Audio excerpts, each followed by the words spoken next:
এতবার ফোন করছি, ধরলে না? খুব জোরে বৃষ্টি পড়ছিল, তাই আমি ফোনটা ব্যাগের মধ্যে রেখে দিয়েছিলাম। কি বিদ্যুৎ পরিষেবা কেটে দেবে? বিলের টাকা জমা দেওয়া হয়নি? হ্যালো, বিদ্যুৎ পরিষেবা বিচ্ছিন্ন করে দেওয়ার বিষয়ে একটা SMS আমি পেয়েছি, কিন্তু আমি তো অনলাইনে বিলের টাকা জমা করে দিয়েছি। হতে পারে ওটা কোনোভাবে আপডেট হয়নি। আপনি আবার স্বল্প পরিমাণ টাকা পাঠান। আমি আপনাকে একটা লিঙ্ক পাঠাচ্ছি। প্রথমে আপনি সেখান থেকে অ্যাপটি ইনস্টল করুন। এরপর আপনার কাছে একটি কোড আসবে, যেটি আপনি আমাকে পাঠাবেন। ঠিক আছে, এখানে কোডটি এসেছে। আমি 10 টাকা পাঠালাম, দেখে নিন। ধন্যবাদ, আমি পেয়ে গেছি। শুভরাত্রি।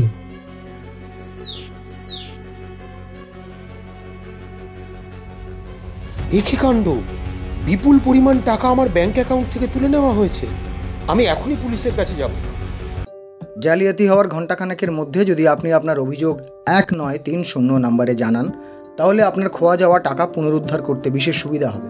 এই 1 ঘন্টা সময়টিকে বলা হয় গোল্ডেন আওয়ার। স্যার, এটি আমার সারা জীবনের পুঁজি। কখনো বিশ্বাস করে কোনো অচেনা ব্যক্তির কাছ থেকে ফোন কল বা মেসেজ গ্রহণ করবেন না। অপরিচিত ব্যক্তির কথা শুনে কখনো কোনো অ্যাপও ব্যবহার করবেন না। এই বিষয়ে বিস্তারিত জানতে CSCOE পোর্টালটি দেখুন।